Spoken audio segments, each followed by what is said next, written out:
Good evening, friends. বৰ্তমান middle class আৰু rich class মানুহৰ মাজত মিলেট এইটো এটা বাছ ৱৰ্ড হোৱা দেখিবলৈ পোৱা গৈছে। কৃষি বিশ্ববিদ্যালয়ত যেতিয়া মিলেটৰ বিষয়ে পঢ়োৱা হৈছিল তাক ফৰেষ্ট ক্ৰপ মানে ফডাৰ ক্ৰপৰ লাইনত পঢ়োৱা হৈছিল আৰু তাক পুৰ মেনছ ফুড ক্ৰপছ বুলি কোৱা হৈছিল। কিন্তু সেই পুৰ মেন ক্ৰপছ আজি কেনেকৈ ৰিচ মেন ফুড হ'ল সেই ট্ৰানজিশ্যনৰ ওপৰত আমি কথা পাতিম। প্ৰধানতঃ তিনি ধৰণৰ মিলেটৰ খেতি কৰা হয়। এক হ'ল ফিংগাৰ মিলেট বা ৰাগি আৰু যাক মেৰুৱা ধান বুলি কোৱা হয়।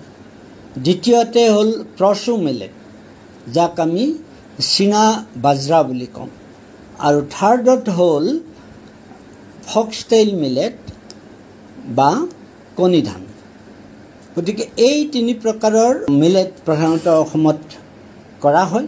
টিল্থ কণ্ডিশ্যন সেইটো কম টিল্থ কণ্ডিশ্যনতে মিলেটটো কৰিব পাৰি আৰু ফাৰ্টিলিটি ষ্টেটাছটো ধানতকৈ ইয়াক কম লাগে আৰু ৱাটাৰ ৰিকুৱাৰমেণ্টটো কম লাগে।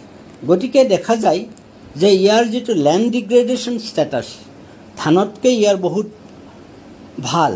ই লেণ্ড ডিগ্ৰেডেশ্যনটো কমকৈ কৰে বা যিবিলাক লেণ্ড অলৰেডি ডিগ্ৰেডেড হৈছে সেইবিলাকত আমি মিলেটেৰে ৰিজুভেনেট কৰাৰ কাৰণে হয়তো আমি চেষ্টা কৰিব পাৰোঁ।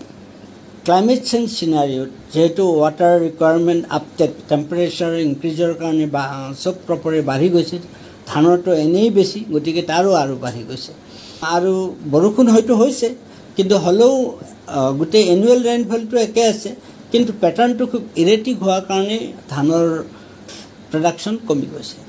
কিন্তু মিলেটে হয়তো ইৰেটিক ৰেইনফল পেটাৰ্ণতো ই কিছু প্ৰডাকশ্যন ইয়াৰ ইমান হেম্পাৰ নহয় কাৰণ যিহেতু ৱাটাৰ ষ্ট্ৰেছ কণ্ডিশ্যনতো ই ছাৰ্ভাইভ কৰিব পাৰে।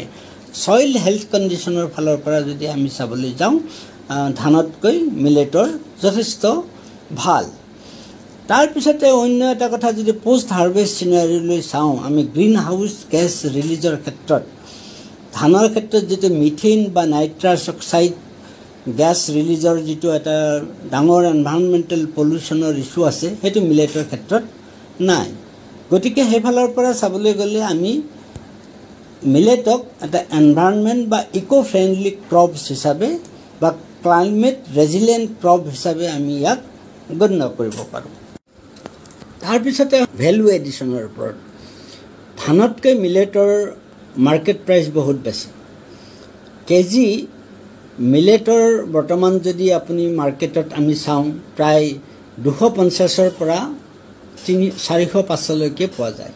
কিন্তু যিটো জেনেৰেল চাউল আছে তাৰ কেজি 50ৰ পৰা 150ৰ ভিতৰত থাকে। ইয়াৰ যিটো নিউট্ৰিটিভ ভেলু সেই নিউট্ৰিটিভ ভেলুৰ কাৰণে আজি ৰিচ মেন ফুডলৈ কনভাৰ্ট হৈছে।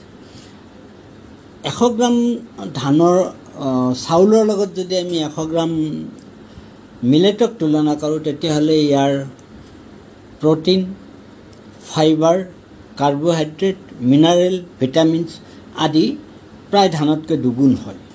প্ৰধানতঃ ইয়াৰ ল' গ্লাইচেমিক ইণ্ডেক্স হোৱাৰ কাৰণে ব্লাড প্ৰেছাৰ কণ্ট্ৰলত সহায় কৰে আৰু ব্লাড ছুগাৰ কণ্ট্ৰলতো ই সহায় কৰে কাৰণ মিলেটৰ যিটো ডাইজেশ্যন সেইটো ধানতকৈ চাউলতকৈ শ্ল' আৰু তাৰ কাৰণে হয় কি ইয়াৰ যিটো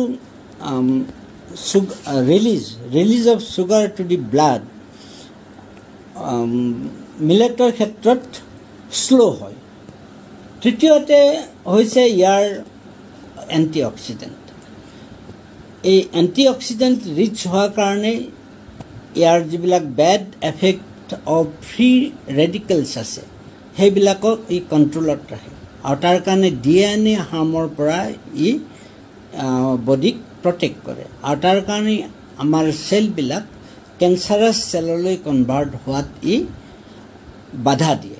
গতিকে আমি যদি এনভাইৰনমেণ্ট পইণ্ট অফ ভিউ আৰু নিউট্ৰিটিভ পইণ্ট অফ ভেলুৰ ফালৰ পৰা চাওঁ তেতিয়াহ'লে ধানতকৈ ইয়াৰ প্ৰত্যেকটা ক্ষেত্ৰতেই ই এডভান্টেজ আছে আৰু ইয়াৰ সেইকাৰণে আমি বৰ্তমান আমাৰ অসমৰ কৃষকসকলে লাহে লাহে ধানৰ পৰিৱৰ্তে মিলেটলৈ কনভাৰ্ট হ'ব লাগে আৰু তাৰ ফলত আমাৰ এনভাইৰণমেণ্ট আৰু হেল্থ দুটাই আমাৰ ভালে থাকিব আৰু সেইটোৱে আমাক আমাৰ মানৱ জাতিৰ কল্যাণত সহায়ক হ'ব।